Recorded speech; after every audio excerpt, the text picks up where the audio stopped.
What's good, everybody? This is Reid, aka the Culture Referee, and this is the God Show. Let's go. And shout out to our sponsors. Shout out to Tote and Carry. Shout out to Yoko Vodka. Shout out to Two Lost. And shout out to you for watching. Keep liking, subscribing, sharing, commenting.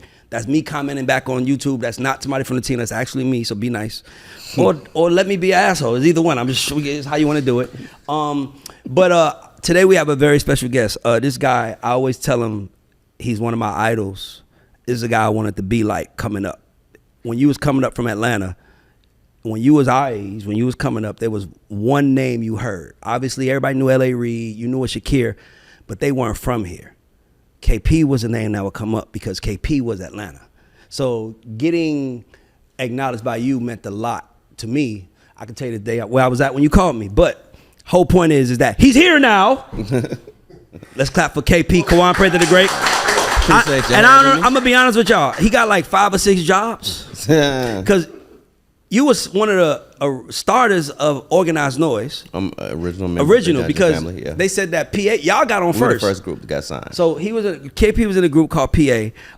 He was the DJ. I was. Yeah. You didn't rap at all? I did one verse in our whole career. I did one verse. I think that's what got me kicked out of the group. Yo, Troy, let me tell you something. I will tell you another fact I'm going to say. On record, KP is the second coolest black man I've ever met in my life. Jay-Z is number 1. And that's hard. Right after Jay-Z is KP. Because he has the best responses to everything. You could be like, the world crashing down with shit. I mean, you know, has it done that before? I mean, like nigga, we need to be running. I mean, you've always been the coolest nigga, man. Thanks for coming to the couch, bro. Hey, man, appreciate you for having me. So you was one of the original members of Organized Noise. Mm-hmm. Then you went on from that, and then L.A. Reid spotted you, and you actually Pebbles. Let's give Pebbles her credit. Yeah, Pebbles was the person who was Pebbles is actually the secret sauce to how the face broke. Straight up. They don't say a name enough. I appreciate that. No, she's the one who noticed everybody. Yeah, like she noticed what everybody was doing and was able to say, well, you know what you're doing is a job and this, that, and the other. Like she basically like, you're a producer, you're a writer, you could be a superstar, you're an executive. Like the questions I used to ask her, she was like, you know what, just come to the office, come sit around here and just look. Yeah. So she spotted you and made you an A&R. Well, she told me what I was doing was A&R. Got you. And what was your thought process to that? Okay. See what I'm saying, Troy? You know what I'm saying? They gonna get on one answer. I would have been like, yes! But okay. I didn't know what it was. I got you. I didn't know what it was to be excited about. It was just like, okay, cool. And actually, I was less enthused by it because I thought the other people who with the exception of Ian Burke, most of the people who I heard of with that title were corny to me. See, I'm trying to tell you, I'll be paying attention. So you come in, you agree to you reluctantly agree because you don't know what it is, and then honestly, Rico Wade was the person who was like, no, you got to do it. Rest in peace, my brother. Rico. That's big bro. He was the one because when they came again, I told you I thought it was. I don't want to work in the record company because I heard record company people are shady. Yeah. All the stuff that I heard about the record companies and the people in them was bad. Yeah. So I was just like not interested. Yeah. And Rico was like, nah, man, you got to do it because how we going to find out what's going on? Like we need to understand. Like somebody got to know what the rules are. Yeah. And he was like, and if they already open to letting you in, go find out how this thing works. You got to go in. So what was your first... As an A&R, what was your first task that they gave you, or that you had ideas to do? The very first thing I did. Like when you get there, like what do you want to do? Yeah, no, I mean, I didn't know what I wanted to do. I was still trying to figure out what it was. Mm-hmm. But what I figured out was I would walk around and just figure out things that I thought could be better or could be different, right? So It was this group we had on LaFace called A Few Good Men, and they had a ballad called Have I Ever? Yeah, Have I Ever? And it was written by Babyface in L.A., Daryl Simmons, and it was a great song, but it wasn't really moving. And L.A. was trying to figure out what was it about it, and I was like, well, they're young, but it don't feel young. Yeah. So I had been on the road, so I had met Thrill from 69 Boys, Thrill the player, and I asked them would they do a remix to it because it was a ballad, and I was like, well, y'all do a bass remix. Let's turn it up. Mm-hmm. And when I did that, LA thought that was like, oh my God, that was genius. Exactly. But in my head, it's some Atlanta shit. It's just what we do. Get with Jay shit, Yeah, can't get with Jay. Yeah. But I just figured like my job was gonna be to put what I thought was cool into it. Yeah.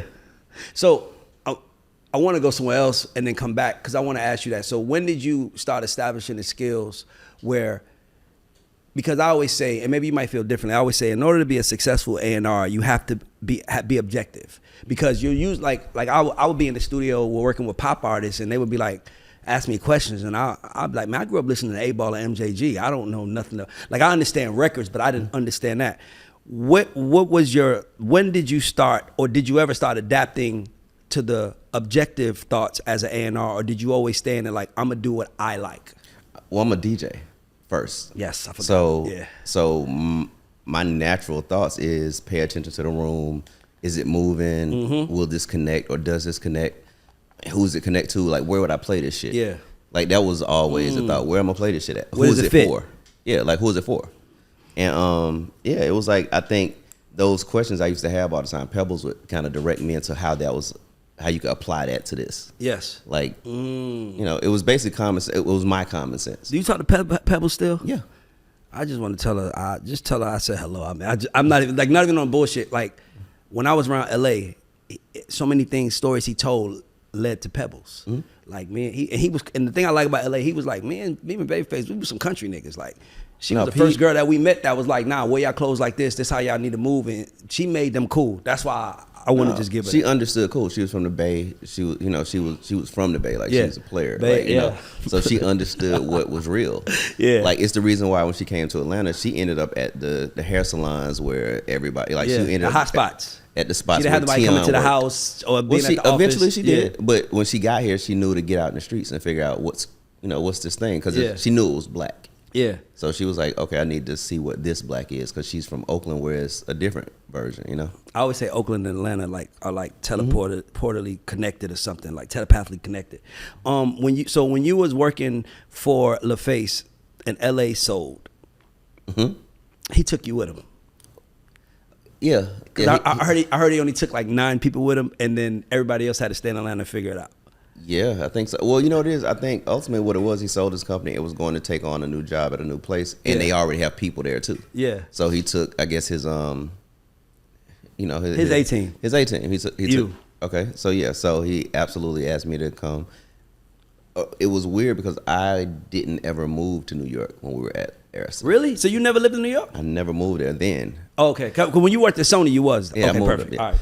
But what it was I felt like I understood why he needed to be there. Mm-hmm. But I also understood that a lot of the sauce was being here and being aware and being around it, and being able to catch it before, right? Mm-hmm. And what I noticed about being in New York and LA, right? You're not. It's not so black culture specific.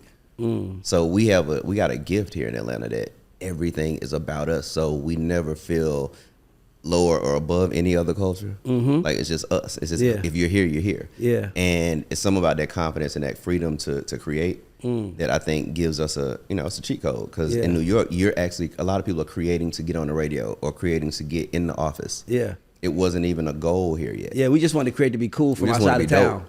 Yeah. Yeah. Like just didn't want to be lame. Atlanta, and one thing Atlanta don't want to be and will never be is lame. We don't play that word. So what was the difference between New York? Because I've been in the music business for 20 years and I've been in LA and New York. I never lived there. Mm-hmm. Like, what is the difference for you that you saw on the ground in those cities?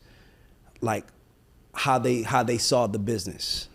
Well, I think in LA and New York, they see the business as a power structure. Yes. And Atlanta, we see it as an opportunity.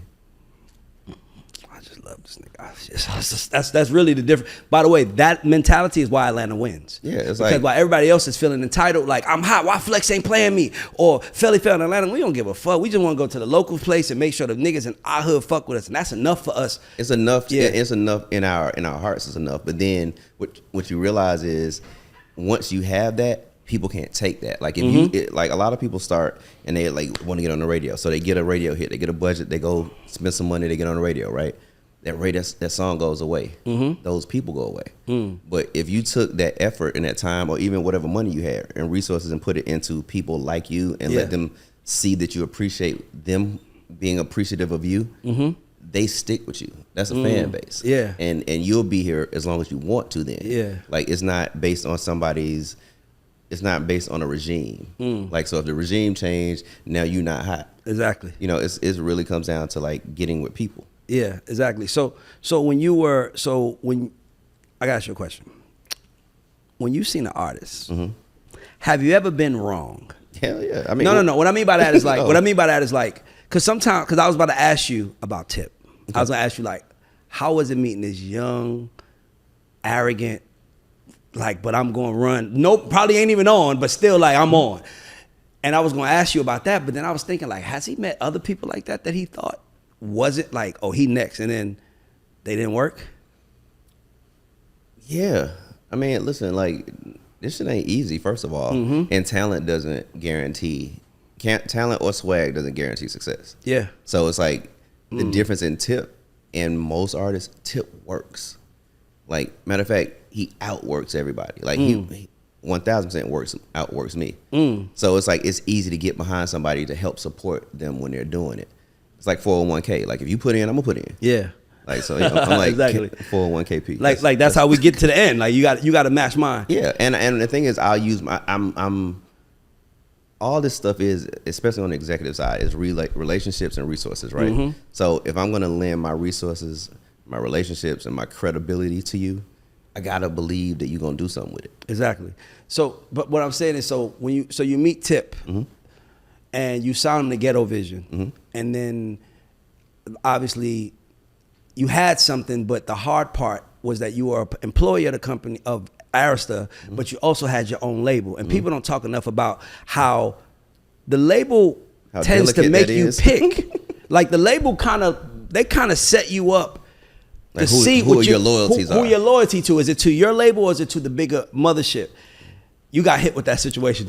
Yeah, for sure. I mean, listen, I'm working on Outkast, Goody Mob, Usher, Pink. Like, I'm working on most of the things on the label, basically. Like, and I got my label because I had got interest from another label to come. That's how it always goes.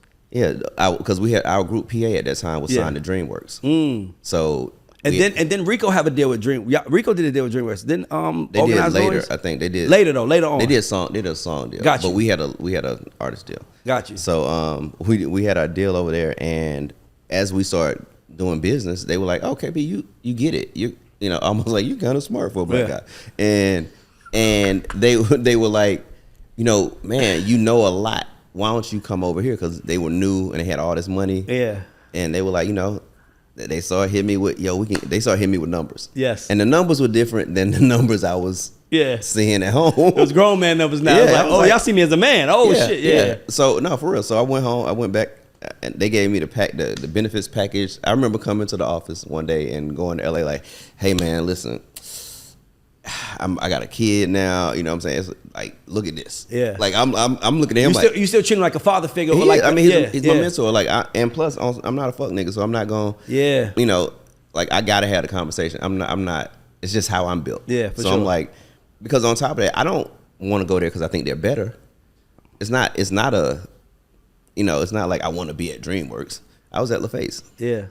So I was like, hey, man, they almost gave me some I can't let go. Say no, yeah. And, you know, he was like, yeah, I can't do that. And he explained to me production company versus label and the fact that LaFace basically was still a production company. Signed to a major label. He was like, I don't have it to give. I can't do that. Yeah. You're talking about Steven Spielberg, David Geffen, Sonnenberg. It's like, Katzenberg, yeah, Katzenberg. It's like, bro, like, if that's what it is, you got to go. But how about this? And then he hit me with, how about I give you your own situation where you have your opportunity to grow you? And I was like, oh, I'm down with that. Like, exactly. Bet on me. He was like, you know, because I had just signed Youngbloods. Yep. And to LaFace, so Youngbloods on. Okay, perfect. They were signed to LaFace, and he was like, because realistically, the stuff you really really like ain't necessarily LaFace. Yeah. And he was like, so you can get Youngbloods back, and you know, and whatever. Oh, he gave you Youngbloods. Yeah. Oh, that's fire. Yeah. So, you know, it worked. It worked. So I was like, this is better because what I understood, if I went to DreamWorks, I would have to teach them as I go. Yeah. And that was going to take up more time. And I wasn't going to be, what made it dope in Atlanta was I didn't have to explain as much. It was black people. It was, you were in the city. So if I said it, you could look at it and understand. Yeah. If I got to go out here with these people who have no clue about culture, then I got to explain every idea. Every stop. And it's like, okay, by the time you do that, you've stagnated the growth of the thing you were excited about. Yeah. So I was just like, nah, it didn't make sense to me. So I'm only asking if you looking back at that, because to be honest with you, back then, and I think most people had a scenario, they make the choice you made. Like, because in our business, there is as much as they don't talk about this, we know that there's a percentage game. We know that it's like, look, we signed 10 things and we're in there asking behind closed doors, which 2 do you think out of the 10 is going to really go? Yeah. Like, we're not thinking like all 10 are going to go, No. even though all 10 You left our office thinking That they're next. All 10 know that they have interest now. Yep. And they're like, and if it, depending on how smart they are, Yep. they know that, again, it's an opportunity as opposed to an entitled chance. Like, Yes. you're not gonna make it just because you got a deal. Yes. It just means you got somebody's attention. Yeah. So when Tip starts popping off, you obviously was the label he was signed to, which means you probably could have said, let's go to another label if you wanted to. But you chose to stay with Arista. You stayed loyal to your home base that you was with. Not the same. That's not the same period. Okay. So Tip, because actually what happened was with Tip, we once I recognized that it just wasn't gonna be what I thought, and some other shit happened, but I ended up resigning at LaVace. And Really? yeah. Oh shit. Yeah, I left. A matter of fact, I'll tell the story. It's actually cool. So I was mastering the Outkast, like Big Boy and Andre Presents. You told me this story once, but I want to hear it now. I'll tell everybody. You told me the story. Yes. So and someone called me and was like, "Yo, the guys want A&R credit on the album." I was like, "Cool, that's dope. I mean, shit, who cares, right?" But then they were like, "But they don't. But how about if you not the A&R?" Yeah. And I was like, "I mean, that's cool too." All right, so I'm about to leave where I'm at. Yeah. I'm headed back over to the office. I walk back over, go talk to LA, and I was like, what I recognized was we had all grown to a point where we were kind of cannibalizing each other's growth. Yes. And I was like, okay, Big Boy has a label now. Yeah. So he is an executive. He is, he's entitled to what it is he wants. But I recognized none of this was mine. Yeah. So I was like, oh, okay, so cool. I went back. I asked LA to let me dip. He was like, nah, matter of fact, let me fire you so at least you can get a check. Yep. Shout out to LA for that. One time for LA. And I left out of the office that day, called my lawyer. My lawyer called me and was like, yo, got a deal. I got a meeting for you set up around the corner at Sony. Yes. You mind just walking around? I was like, I did. So I went around, had this meeting, and it was it was cool. Was it Daniana? No, the first person I met was Mark Jordan, who is now like Rihanna's. Found Rihanna, managed Jasmine Sullivan. Yeah, he also manages Becky G too. I think he's still Becky. Yeah. Dope, like super smart dude. But at the time, I didn't, I wasn't planning on leaving LaFace, so I didn't have shit. Like I didn't have resumes and none of that. So he was like, got yourself like, yeah. He was like, yo, can you send me a resume? I was like, yeah, nah. Oh, yeah, sure. So what I did was I called Regina, who was in Atlanta. Shout out to Regina. I asked her. I was like, can you put all the CDs I worked on, put them in a case, like a Case Logic case. Send it to me in New York. She sent it. I got it in the hotel the next morning. I got a piece of paper from the hotel, wrote resume on it, and couried it over to Sony. And with the CDs. Yeah. Oh wow. Because I was like, you want to read shit? What nigga's cool enough to pull that off? I'm trying to tell y'all. Go ahead. No, but I was like, you want to see what I do? This is what I've done. Yeah. And you can listen to it and read if you want to. Yeah. That was my crazy. thought process, but also it was because I didn't have no fucking resume. So, but Donnie Honor thought that shit was cool as fuck, and he hired me. And that's when you became. And that's when I left Arista. And so what I had to do was, in leaving Arista, I had to let go of the things that were signed to my label. Really? Yeah. So Tip, I had a conversation with Tip. I was like, listen, man, like I got to figure this place out. LA still wants to fuck with you. See how it goes. Worst case scenario, we'll get you out. Come over here where I'm at. Yeah. So, again, things didn't really work out between them because they weren't really tight like that. They didn't know each other. So LA, eventually, I had a conversation with LA. LA let him go. We had a meeting at Sony around the little flip time too. Yeah. So I remember Donnie asked Tip, so what you think of a little flip? He's like, not much. and Donnie was like, yeah, too arrogant for me. Yeah, he's too much. But what he did was let me put a deal on the table. So that helped. Yes. To get them to help them get that better deal from Atlantic. Yeah. So did you ever? Now we look back at it. Would you have done everything the same? Yeah. Cause honestly, you don't know if Tip is gonna end up being Tip. Like it's like, well, you know what it is. I knew that I didn't want to see him held up and tied up and shit. that's real nigga stuff, by the way. In the music business, there's not enough real nigga stuff happening. And every time you say it, I'm gonna say real nigga shit. RNS. I'm just telling you, because you could have held him back. LA could have held you back. Everybody had guns to each other head, basically. Like you said, cannibalized each other. Everybody could have killed everybody, and everybody was like, you know what? Yeah, cool. Y'all go get y'all money. I get our money, and they went to be successful. But I think that's mutual respect amongst people who do work. So it's like you're gonna see these people again, right? Yeah. Like you could be the person that thought you was in power, because what I recognize more than anything is nobody's in power. Nobody. Like it's false. It's influence, and you may have some relationships, but power is weird because if you say no, I can go over here and do something else. Yeah, that's real.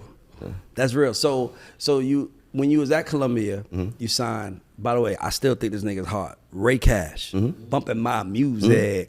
What happened with Ray Cash, man? Ray, as talented as Ray was, I think that he came up in an era where people started talking about what their business was, and people started believing all this shit that was, what you're supposed to get, and what, once you do this, you're this. Yeah. I think he didn't work as hard. He didn't do, well, let me say this. He didn't work as hard at the things that were hard to do.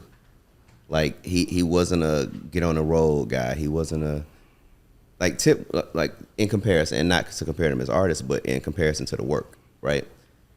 I called Tip one day when I was at Sony to do the meeting. He was in Florida doing a show. I said, yo man, can you come up and have a meeting, me and Donnie? He was like, shit, when? Day after tomorrow. I'll get you a ticket. He was like, no, we in Florida. I drive up. I was like, okay, cool. So he drove up like from Florida to New York, right? And we had this meeting, and after the meeting, I was like, what's up? He's like, I got to go back to Miami. I got another show tonight. Got back in the van. What? And drove back to Miami and went to work. So it's like mentality. The mentality of, it's almost like it's trapped mentality. It's like it's money to be got. I gotta go get it. Exactly. And it's not a, and somebody, if I don't go get it, somebody else will. So I think Ray's, he didn't have the same understanding that Tip had. Yeah, even now, Tip's still one of the hardest working niggas in the got clubs. Sure. He doing comedy, doing shows. Like I manage him. It's it's the hardest thing in the world. Because he does it all, and and by the way, he wants to. Yeah, and he believes he can. No, he calls me, like what I would say is Tip calls me to tell me what he wants to do. I don't have to. He's not the person I got to call and be like, yo, what we doing? I love that. Yeah. So there's somebody, when you go to Columbia, you were head of black music. Okay. Well, when I first got there, I was senior VP of A&R. Okay, so at what title did you sign John Legend? When I was the EVP. Because a lot of people don't talk about, like, we give you LaFace, but we don't talk about John Legend. You know what I'm saying? We don't talk about all the shit you did when you was at Columbia. Like, you was like, I'm telling you, like, you was putting in the work. And the crazy part is that you don't seem to give a fuck. Like, he don't give a fuck. It's like, okay, and like, it's like next. Because it's the job. I know why. I know why you act the way you act. Why? Jimmy Iovine has a famous saying. He says, if you want to be successful in life, be like the DJ. You ever heard him say that? I haven't, but okay. So he speaks about the DJ. He says, while the crowd is partying, the DJ already knows what's coming, and they know what's coming next, and they're playing this song to get them to that song. So the DJ already is ahead of it. So Jimmy is like, you got to think like a DJ. Don't stay in the room too long. You got to think. So as I'm talking, I'm like, you're a DJ, and nobody gets bored with music faster than y'all because y'all know what's coming. Meanwhile, we enjoying what's happening, but y'all like, it's about to go up 3 more notches in this second. So and that moment that when it's hot happened for me a couple of months ago when I heard it and was like, how do I get this in a set? Yeah. When do I play this so that people hear it? Yeah. So they hear it right. That's what I'm saying. So I think the DJ part of you was able to do it, and not only that, like I just think that's why, because like you've been, the one thing I can say about you that I give you credit for, and I think I always tell you this because that's why you have gray hair everywhere, like some peers, right? Is because you just kind of went with what you wanted to go with. It was like, Pharrell's my nigga, I'm gonna run Pharrell shit. Oh, you want me? I'll do that. You want me to do what? I don't want to do that. But KP is all the power in the world. Yeah, it's a lot of responsibility though. I like, but it's fake power and fake responsibility. Exactly. But you got to be in there to know that. Like I had a conversation probably in the last year, right? About going inside. And I was just like, and the conversation was, okay, do I have the ability or the autonomy to make decisions that can make things go? Can I get my own business affairs person? Yes. And they were like, ooh, and I'm like, well, huh? And I say, hold up, nigga. And hold up, nigga. Hey, you. And when I saw the face, I was like, okay, well, if that doesn't sound right, then it just don't sound right. Yeah, but because I heard a rumor. I heard that rumor. It told me it was a fact. You know what I'm talking about, right? Like the round building. That's all I'm gonna say. They said it was the fact that you took over, and I was like, why would he do that? Why would he do that? Like this nigga is like, don't go. Like, by the way, if you paying attention to this, if you're a cool nigga, don't go work in the building. Hit me out. Okay, I'm listening. They're leveraging your cool. You don't know that because if you're a cool nigga, you don't know the power of cool. Okay. You don't know the value of cool. Okay. But if you're a cool nigga, you shouldn't work in the building because they're gonna make you doubt everything about yourself. They're gonna make you doubt your taste. They're gonna make you doubt your plans. They're gonna make you doubt everything to the point where you're gonna be like, well, shit. What the fuck? Y'all tell me what to do now. Well, you know what's funny? That never happened to me. I always just thought that, okay, you don't fuck with what I'm fucking with. Like, and it like I understand it's all taste. It's all depending on what information you got, depending on where you grew up. It's so many different things that go into people's decisions about what they like. Yeah. And what they're willing to support. Exactly. So I just don't take it personal. I don't take other people's opinion personal. Me neither. Objective. It's theirs. That's your opinion. Yeah. By the way, music is the most subjective thing that we do. It's like, bro, I could like it, he could hate it. Mm-hmm. That's why I always say if the A&R likes it and he believes, I think A&R should get 4 a year. 4 a year. That they could get off. 3 is for the label, 1 is for them. Mm-hmm. The one for them has to be cheap though. The one for them has to be 150,000 because that's yours, right? Mm-hmm. But the other 3 you should get. But if you do that, then the upside on the other end got to be bigger. It does. That's what I'm saying. That's what I'm like on the other end is that. But my thing is that because how many I work at labels and I only want to work for a label to figure out this part is that they don't know. Yeah. If they knew, they would run the world. They don't know. That's why they kind of like you in there. So your job is to know, and that's what LA taught me. Like, fight for it. Like, every times I try to sign something, he'd be like, I don't believe. And I'm like, all right. And then I'll walk out the room and he'll be like, you ain't gonna even fight for it? And I'm like, I can fight for it? He's like, nigga, this is the business. We fight every day. So I fought for it. He still said no. Yeah. I mean, but it's learning your fight. But it was learn to fight. I remember one time we was in a room, and I'll say this publicly. We was in a room, and I was trying to sign this girl group. And by the way, I learned so much from him, but I was trying to sign this girl group that Jen had. Usher's wife Jen had, a girl group. And I was trying to sign them. And, the room was like, like, and I'm like, nah, but they fire. And I'm like, this is my KP. I'm like on top of the chair, like, nah. Doing your best. And he was like, he was like, yes. He was like, nah. And he was like, and I was like, and I'll never forget what I said. I said, they better than TLC. Ooh. That nigga stops the whole room. But by the way, they weren't. Clear. But you understand as an A&R. But you understand as an A&R. Yeah, you were like, what I got? You kind of got. It's like they sold 10 million records. And he was like, nigga, don't you ever say that. And then he was like, sit down. I'm in the room. Like, sit down. All the employees in the room. He was like, have you ever heard someone voice like T-Boz? I was like, nah. He was like, that's why it works, nigga. It works because she's different. They're not different. It's not unique about them unless you could tell me something unique. And I was like, pass. Yeah. Pass. That's what I'm saying. But I like so that's why I love this shit because I wanted to just learn that they didn't know. We didn't know Megan Trainor was going to be as big as she was when we signed her. Like we was like she was just another one of we signed, and we knew we would have focused on her. And I remember when I worked at Epic, the artist that he was pushing, shout out to LA. This is how he started liking me because he hired me because I was stalking him. Mm-hmm. He was like, nigga, come on, fuck it. Yeah. This is what made him start liking me. We in the room, and I'm an Atlanta nigga. Atlanta nigga, you can't tell nothing about some chicks. We think chicks love us when we open our mouth. We just think it's different. So we in the room, he playing the artist he's pushing. He's playing him. He's like, this dude is gonna be the biggest. And everybody in the room was like, hell yeah. And I was like, I still get more bitches than him. I said under my breath, like, Troy, I don't know. What's good, everybody? This is Reid, a.k.a. the Culture Referee. And if you were wondering who this beautiful woman sitting next to me is my sister, Tiffany Daniel Tsai. Let's give it up for my sister. Everybody can clap. It's good. And my sister she's the most talented person in the family, and we started a family business, a signature scent company. So if you like smoke a lot of weed in your car and you want to get the scent out, you have to check out these scents. I know guys that use it for the weed. I know people that use it for cologne, and everywhere they go to get compliments. We make candles. We make room sprays. We got them in kits. So if you want to buy something for your loved one or anybody you know that you care about, hit us up, LorraineCo.com. And we're going to put the website at the bottom of it.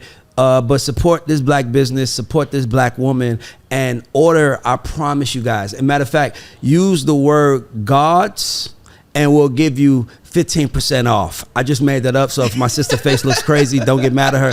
I'll eat that. But guys, when I tell you this shit is incredible, you really should check this out. The best scents ever. LorraineCo.com. And we'll put it at the bottom of the screen. Thank you. Thanks. Know what I'm saying? I'm just saying to my breath. LA said, hold on. I was already, he said, who said that? What you say? I said, what? He said, what you say? I said, I get more bitches than him. He just bust out laughing. He said, I like you. He said, I like you because you don't know what the fuck you're talking about, but I like that you're not afraid to talk. I like that you feel like that. He said, you don't understand what Prince was when Prince was who he was. You don't understand that. I do. Trust me. And then when the shit didn't work, he was like, oh, y'all motherfucker. You know how he is. Oh, y'all motherfucker was bobbing y'all head. The only person that told me something real was Ray. I was like, sound like Denzel. You motherfuckers. Again. You motherfuckers. So I want to ask you this, man.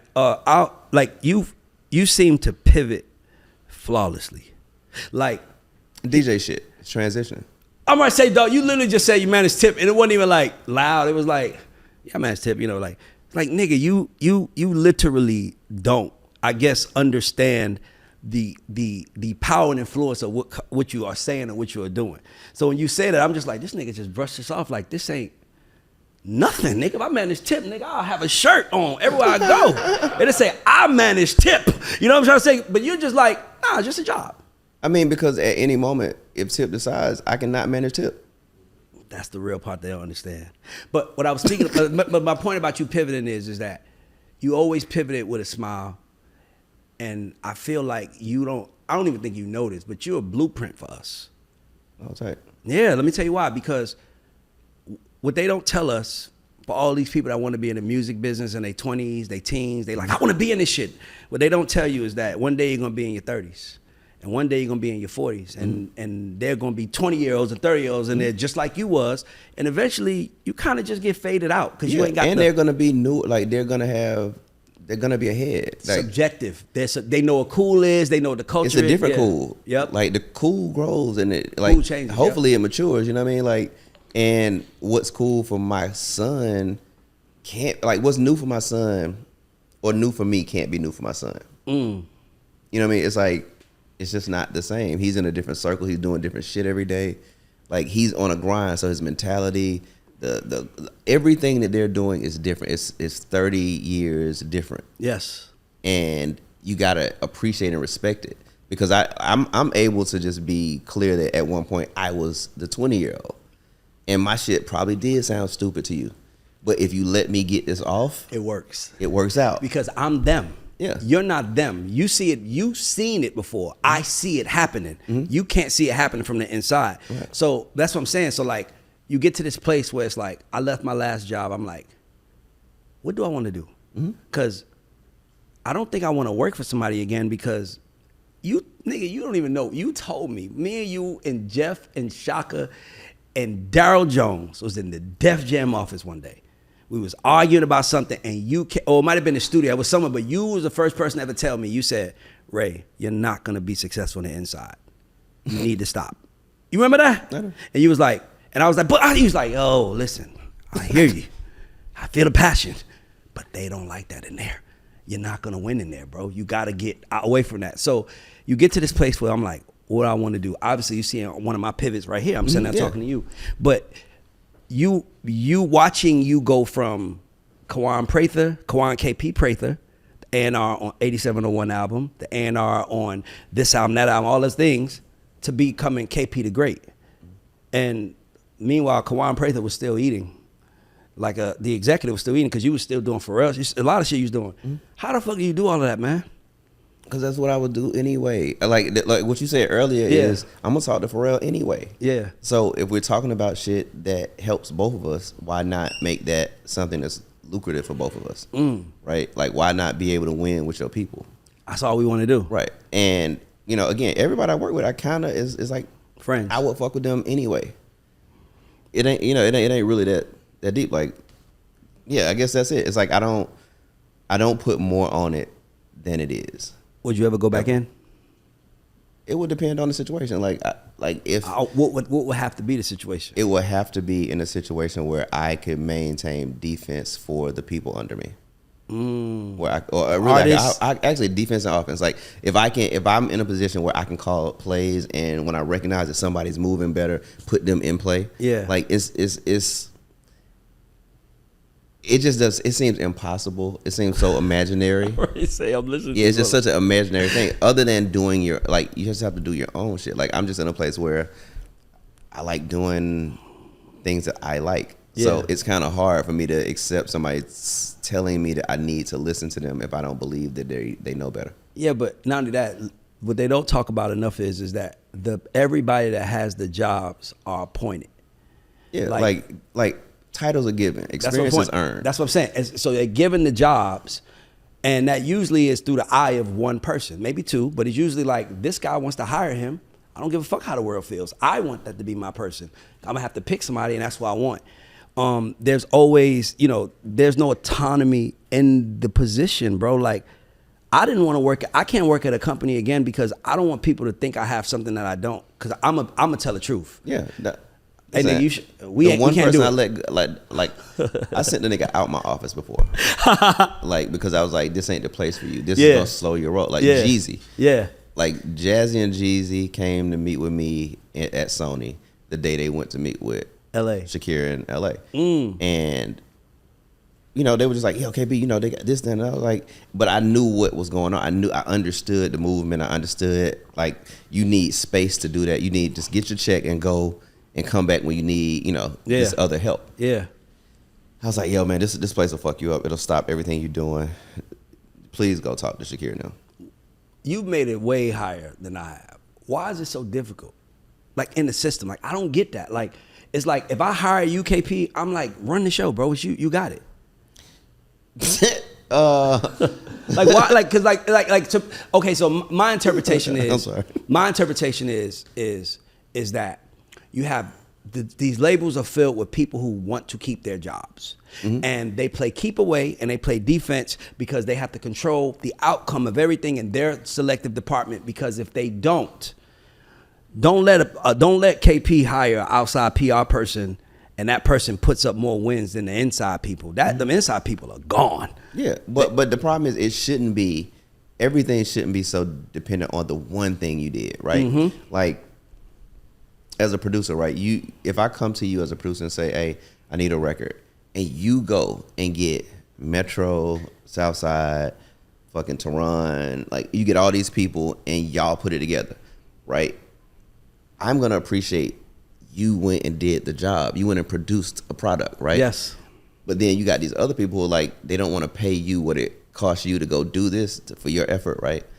They'd rather pay the dude who they think did the beat. And they try to go around it, right? And they try to get past the one thing that you thought that made it specifically that. And they think that everybody can do this shit. First of all, A&R is such a, like, and I think I said this somewhere, but it's so vague because there's so many different brands of A&R. Yep. It's the music person. It's the numbers person. It's the connection, connector. It's the the what do you call it? The socialite. It's it's all these different kinds, and they all are valuable. But the person who can see all of them should be the person who kind of is in charge. I agree. Like some people want the most popping person to be in charge. That's kind of like most of the time that's a mistake because to be popping, you really not caring about other things other than being popping. Other than that nigga. Yeah, I think I'm in my want to be popping season because I don't really care about a lot of shit. Pop your shit, bro. What I want to do. I ain't gonna lie, like because to be honest, because what KP is speaking of, and by the way, this is everybody. When you are behind the scenes, I don't give a fuck if you are the label. I don't give a fuck if you are the A&R. Nothing is in your control. You have no control of the end because that artist can get rid of you. Look what happened with my man, the Carl Crawford. You don't think Carl was like putting all his money up thinking, man, we finally got Megan there, and then not right now, nigga. Her mind just changed. She ran into somebody else.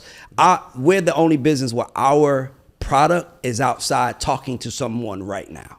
Yeah. And that person can say something and they believe it, which can change and fuck up our entire life. Listen, you like your parents different on different days because somebody said yeah to some shit and somebody said no to some shit.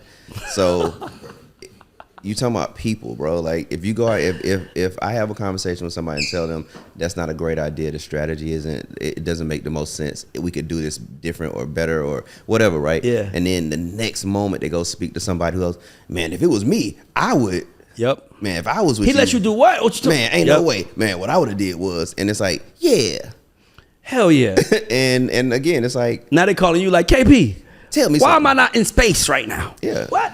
Yeah. Man, I just talked to a nigga that told me I should be in space. Like, but you remember that day I told you, hey man, this is astronaut nigga I want you to meet, and you said fuck him? That's so what it is. So it's something else that it's one other thing that I skipped over that you also did, another pivot that he did, Troy, that we don't talk about. That he slid one big and act like it didn't happen. But you wrote one of the best hooks in hip hop history. To me, it's one of the best rappers in hip hop history. And you also won a Grammy for that record. Mm-hmm. I don't know if y'all know, it's We Gonna Be All Right, Kendrick. We Gonna Be All Right. What kind of Negro shit came into you for you to write that? Like, what was it? Like, that's some real, like, that shit feel like some Negro spiritual, but it's dope, but it felt like our ancestors wrote that. So, obviously, Pharrell produced it, right? Okay. So, it starts at that. So, I'm in a room with somebody who's super special, doing some super special shit. Yep. And he got stuck somewhere. Mm-hmm. And was like, what you think? And that's what I thought. Did you know it was gonna be a Grammy when it hit? No. You didn't think it was gonna be a hit when you made it?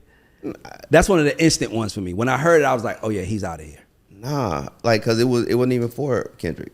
Really? Nah, it was for somebody totally different, and it would have been a totally different song. Who was it for? You want to say right Not now? my business. but what it is that part was really, it was just simple based on what Pharrell was doing. It was, you know how people are doing something and you think you know what they're about to say next? Mm-hmm. That's what happened to me. Like, I thought this would, and you thought that's where he was going, and you was like, I thought you was going here. Yeah. And he was like, nah, but fuck it.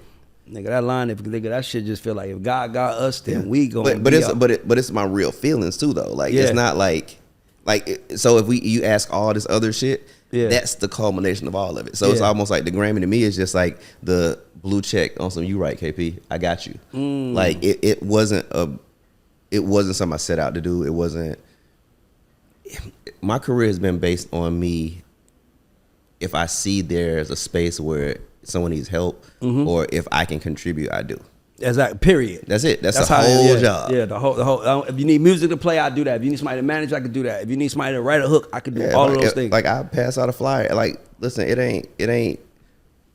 There's no work that's too small if you're doing it with people who you trust want to be bigger than that thing. What Killer Mike's saying is if everybody does a little bit, no one has to do a lot. Yeah. If everybody do a little, nobody has to do a lot. And again, it started this way. I'm from the Dungeon family, so it's all collaborative.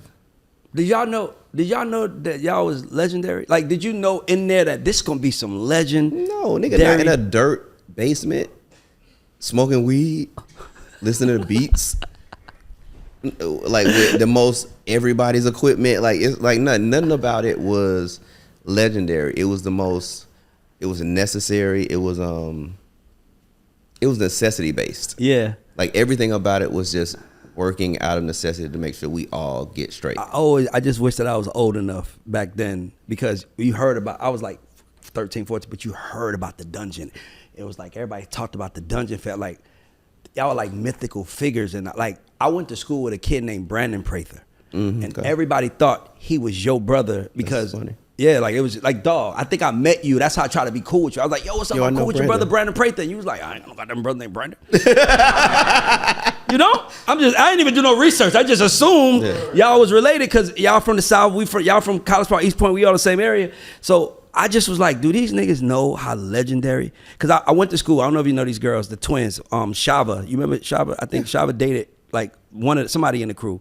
I went to high school with Shava. Okay. So I went to high school with her. So those were kids that you knew were like doing bigger shit than just Banneker High School shit. Like, nigga, me and my friends was going to Gobby Road and playing basketball. Like, you knew she was going to the somewhere. studio. It's like her and her sister Kia. I think Kaya. Yes, I know. Exactly. They were in Sidekick. Yeah, exactly. So you talked about the dungeon so much, but I was like, do these niggas know how legendary it is, man? Like, nigga, deep off in the dungeon. Like, it was like, for these many months. What? No, because we would like it was just people rapping, talking about what was happening for real. It's amazing to me. So you never was in the room like obviously I managed Tehran. You know, Tehran has written some records where I was like, you did that? Like have you ever was in a room, like I'm just imagining being there when Andre lays his verse on Thought Process. Or when Andre lays his verse on when he says, Elevators. I came into this world high as a bird. Like I'm like, nigga, you was there, nigga, like I would have been asking a million questions. Like, what were you thinking? Where you get that shit from? No, because it happened. Something happened that day. Like, it's almost like it's things that I can remember what was going on that day that started that, right? So it's like, because it's a verse on it's a verse on the Southern Playalistic album, on Deep, and he says, so my DJ name used to be K-Ax, yes, because I cut. Anyway, so it's a line, you know, slamming backs like K-Ax over organized tracks. And what happened that earlier or the night before, me and Big Boy and Reese, we were at Waffle House on Old National.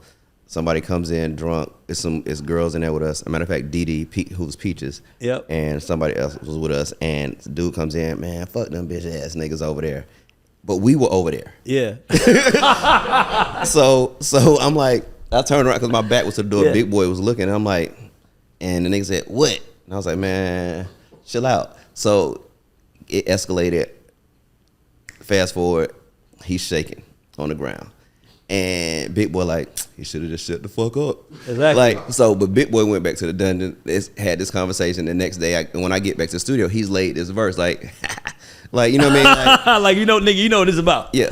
But it just had happened. Yeah. So it was like, it went into context of what he was thinking about anyway, right? Yeah. So it's like every Crumbling Herb was kind of just that. You know what I mean? It wasn't. Nigga, if I called my best friends, any one of them right now, and say we was in Hidden Woods, we was broke, but they was like, mom working broke. I was mom ain't working broke. Right? So they had a radio, and I remember I used to go to my Shannon house and be like, yo, can you play Crumbling Herb? Like, nigga, I can recite that word, like that song. We're out 14 years old, listen to that song every day. Didn't smoke weed until I was in my 40s, by the way. But that's I didn't smoke until I was 35. Yeah. But because I was the sober one. Yeah, like, me too. But I like being high though.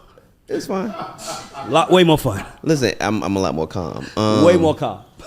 But the all those moments, and I think that's what a lot of music is missing at this point, right? It's the experience of it. It's the, as much as that song was about smoking weed, it's about niggas killing niggas. They don't understand. I'm just crumbling like it's a feeling too. It's still based in feelings. Yeah, because the crazy part is that it was like I didn't know what Crumbling Herb was back then. So you just hear it almost felt like it's like niggas killing. I'm just crumbling herb, and I'm like. It must be all right. It must be some shit you doing, because it's like, I'm just crumbling herb. Y'all niggas is dying. Y'all niggas is crying. Y'all niggas is doing all of this shit. Yeah. And they got Big Blue. What up, Blue? There you go. We talking about Outkast right now, by the way. Yeah. But what's funny is that's the correlation with like Outkast and Kendrick. It's like, it's still the same shit. Same thing. So I got some, I want to have a little fun. So, by the way, I want y'all to know Jack ain't sent nothing. He been sitting here listening. That's ain't funny. Sent a motherfucking thing. Hold on, let me see. But Jack, I'll be honest with you, I could do this shit in my sleep. Yeah, when does this air, by the way? It's coming out Music Month. We're gonna drop these Music Month. Yep. Okay, so June 14th. Okay, June 14th, I'm doing Funk Fest with Dream and Tip and Lil Jon. So I just need to plug that because June 14th, we're gonna drop this before June 14th. Yeah, this Orlando is coming out. Funk Fest. Yeah, see, I ain't gonna lie. I like these, but okay. Let me see. Everybody give me notes. Check my note though. Okay, I see it. See, KG just told me that. I got you, KG. I got you. Say no more. I got you. No, but so I want to play this game. It's called Making the Cut. I ask you. I'm gonna give you 3 names. Mm-hmm. You have to decide who you want to sign, who you want to put in development, and who you want to cut. Okay. And if you don't want to answer the question, then you have to donate $20 to the Creative Academy. Have nothing to do with us. It's just if the kids eat when somebody doesn't want to answer. Everybody wins. Everybody wins. All right, cool. So I'm gonna start off easy. See, I got this, Jack. This is some Atlanta shit. Let me get this. I got this. I'm gonna start off easy.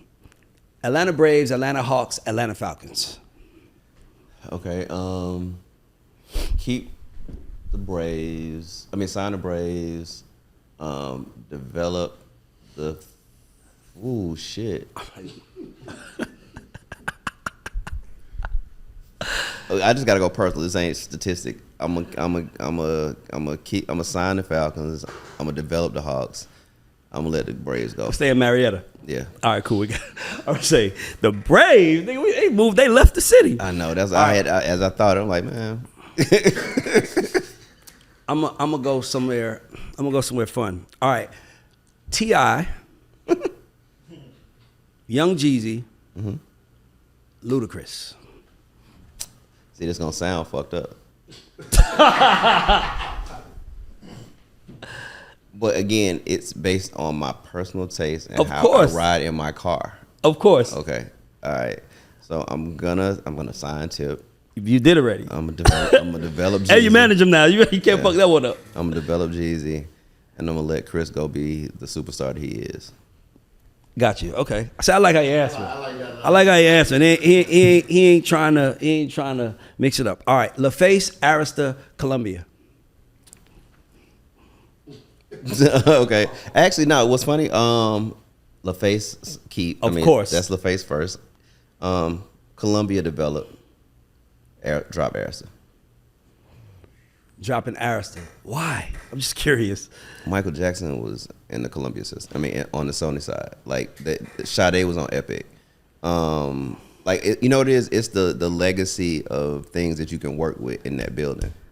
And and that machine is amazing when it's working. I got another hard one for you. This is actually probably going to be the hardest one. Organized Noise, JD, right, Dallas Austin. Organized Noise, Dallas Austin, Jermaine Dupri. I think we're gonna get some kids some pizza today. I think we get some kids. I think the kids gonna get some pizza today, Troy. They gonna get some pizza. What? Nigga, like, it's right there. It ain't gotta do me. It's up on the wall. He put it there, so I'm like, everybody would hit me afterwards and be like, send me the info. It's just 20. No, wait till we ain't finished. We got more to go. We just getting started. We just getting started. All right, cool. Shit. That was uncomfortable. Pharrell, Timbaland, Dr. Dre. Pharrell, Dr. Dre. I'm gonna let Timbaland go. Okay, so you signing Pharrell. Signing Pharrell. Better.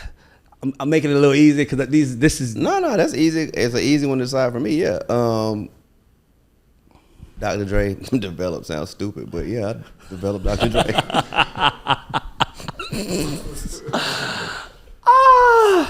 All right. I'm sorry. Yeah. Okay. So I'm gonna switch it up a little. I got a few more for you. It's fun. This is gonna be good. Young Bloods. Okay. UGK. 8Ball and MJG. Nigga, stop. Look at Blue. You think about it, Blue? You think, nigga? Okay, you said Young Bloods, 8Ball, Young Bloods, 8Ball and MJG. And who was the last one? And Young Bloods, 8Ball, MJG, and UGK. I mean, cause you know what? I'm gonna sign UGK. I'm gonna develop 8Ball and MJG. And smart answer. Yeah. Cause you already signed them. You already signed them. It's like, nigga, I already showed you. Yeah. I was just trying to not pay $20. Nigga, shut the fuck up. Nigga, I signed you. Bitch, you on? Cause all right, cool. Nobody can feel bad about that. So I'm gonna go a little. I've never done this one before. I have to ask you this one. I'm gonna go Atlanta Group Royalty. Okay. It's gonna be a little weird because I'm gonna put girls with guys. That's fine, whatever. Migos, Okay. Outkast, Okay. TLC. These are probably the biggest groups in Atlanta history. Nobody's bigger than them three. Yeah, About to think that was of. the biggest. So I'm gonna sign TLC.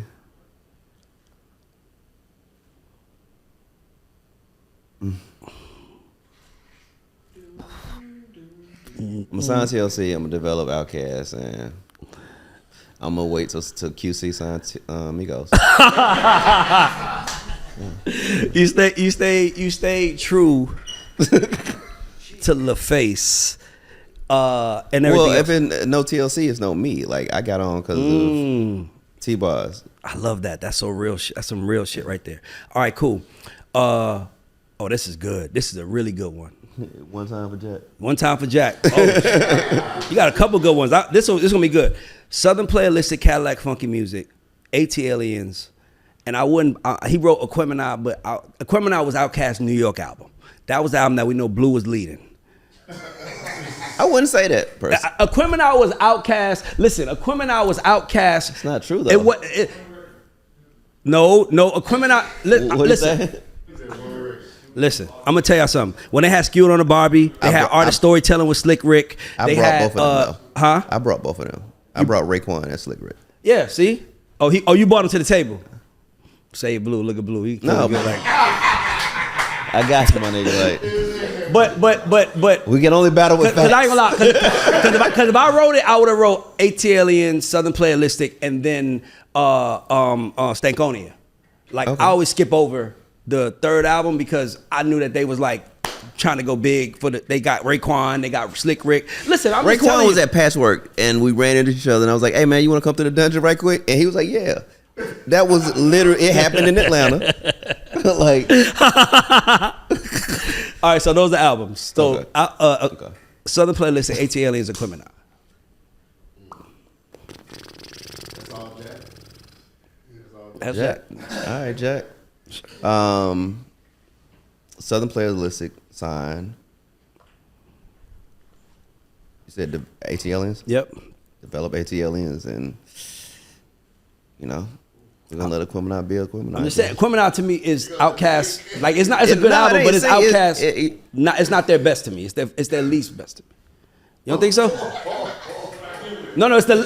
Hold on, I said least best, meaning least best. like. You can love everything, but if you the fourth and I love the other three, I love you. I just don't love you like I love the other three. I'm sorry. I mean, listen, if we gotta choose one just to say it, because all of them like mean something different to me. But okay, like you said, it's like it sounded like they want to go bigger. It ain't that. They just growing, my nigga. Like as you see more shit, you say more shit. Like it's and for people who don't, I distrust them more.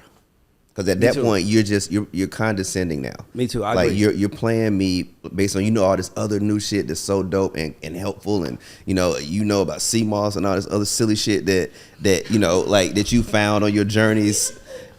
Like tell a nigga. What? All right, I'm gonna go a little easier. I'm gonna go. Nah, I ain't gonna do that, Jack. I'm gonna go Sierra, Monica, and I'm not gonna say the third name you have. I'm gonna say Pink. God, you a gangster. You about to get me in a race war.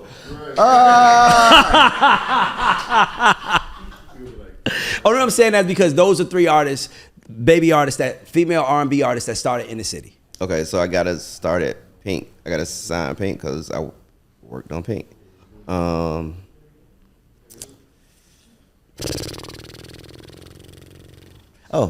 gonna develop Monica and let Jazzy develop Sierra. This nigga is so good. I love this nigga is so good. All right, cool. So I'm gonna do a couple more. I'm gonna do two more, two hard ones. Usher, Chris Brown, John Legend.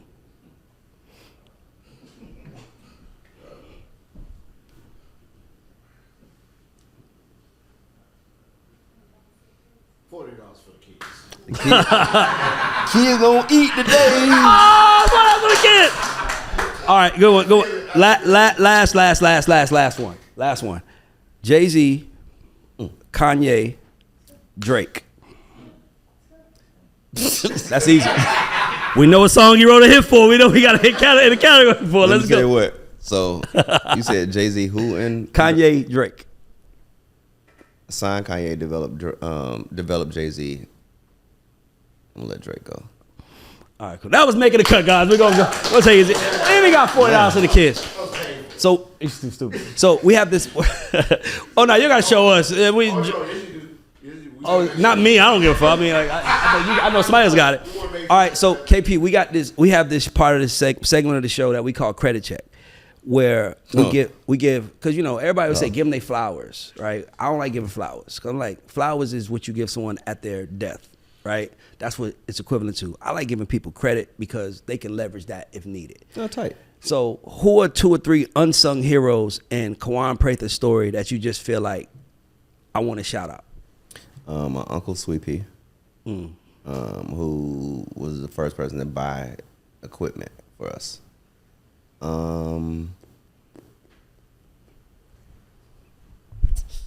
Just 2, huh? Unsung. Ian Burke.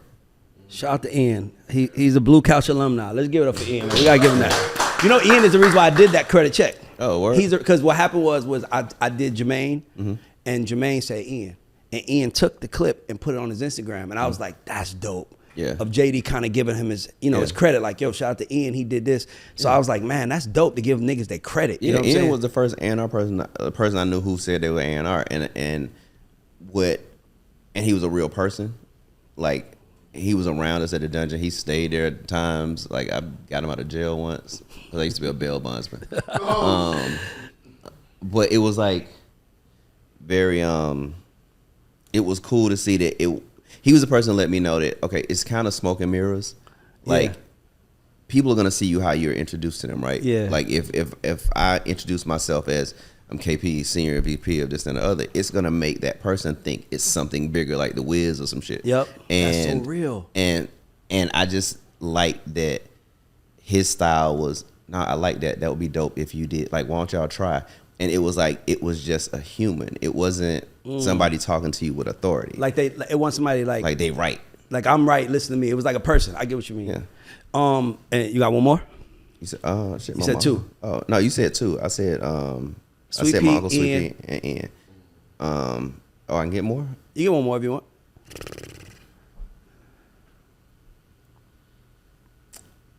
Rico Wade. Man, that's skillful. And the crazy part is that I knew it was that, but I was like, it's fuck. But his kids could see this. That's why I like this. No, listen, man. Like, people should know that it's not like the nigga was a superhero without like doing anything super fast. Well, he talk fast, but he didn't run fast. He wasn't the best musician. But he had the best heart, and he recognized everyone despite their flaws. Like, and understood how to use just the best parts of them to make something cool. You know, a good Rico Wade story I tell you is that Tehran, when Timothy, this is before I met them, when they came down, they was part of the Dungeon family.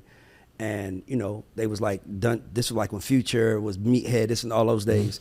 And they was around, and, they ran out of money. And they went to Rico and was like, yo, we moving back to the Virgin Islands. We ain't got no money. We trying to figure it out. And, Rico was like, yo, look, the music business needs y'all. Y'all can't go back. And he was like, we ain't got no money. And he was like, how much y'all need for the rent for the year? And he paid their rent for the year. Like, that's who nothing in return. Yeah. Just y'all are necessary, so I'll eat that cost because that's how necessary you are. Yeah. And to be honest with you, look at them now. Look what we are. If Rico don't do that, there's no telling what happens. Yeah. So it's like the reason I say unsung, not because he's not revered and respected. It's because the amount of things that he's done for people that he did not accept credit for. Can you give us one good Rico story? Just one that you feel comfortable sharing? You know what? You know what? Because I wouldn't want to trivialize it. Because he's a funny guy, like he's hilarious. He was funny as hell, yeah. And despite the funny shit, it was always serious. It was always very real. So I don't, you know what? No, I ain't got one. No. That's cool. We love Rico. No, I want to love ask that you've been, to me, King Pivot. If you can write the story, KP, King if you Pivot. could write this, KP, King Pivot, that's crazy. That was tight. Damn, see, Troy? We got something from this shit. Yeah. Thanks for bringing them, Troy. We got something from this shit. A little takeaway, you know what I'm saying? But I was going to ask you, if you could write the script, your script, the next 10 years, if you could write it, what do you want? What do you want to happen? Film, like TV show. That Making TV shows, like producing or starring in? Okay. Producing and writing. But producing, mainly producing. 10 years. I think that's gonna take 10 years Got you. for me to do it to the level I want to do it. And the level you want to do it is Tyler Perry, Will Packer, that big level? Yeah, I would love to do that with a little bit of Norman Lear, you know, because it's still real people TV. Yeah, real we need people more shows. real people on TV too. Yeah, I think everybody's so rich. Norman Lear, he created All in the the Jeffersons, Family, All in the the Family. Jefferson. Yeah, like, you know, he was like Yeah, but yeah, like I would love to do that, like where you can have shows with honest culture. Honest culture, I like that. You gotta figure it out, do something with that. That's amazing. All right, last question. Do you consider yourself, so this show is called The God Show. The Gods is an acronym for goats and underdogs. Do you consider yourself a goat or an underdog? Or if you consider yourself an underdog, what do you want to accomplish for you to feel confident to say I'm the GOAT? And I don't know if this fucks up your show. No, it's a KP answer. But no, I don't feel like either. I feel like I'm a student. I'm learning every day some new shit, and I want to figure out how to apply it. Like I don't, because I don't think I'm underdog. Like that'd be silly to say that shit, just based on the appreciation for the experiences in life I've had up to this point. And the GOAT shit is like some relative rap shit. Well, I'm gonna tell you something. I know exactly where I was at the first time you called me. Nigga, that's not no underdog shit. That's not no student shit.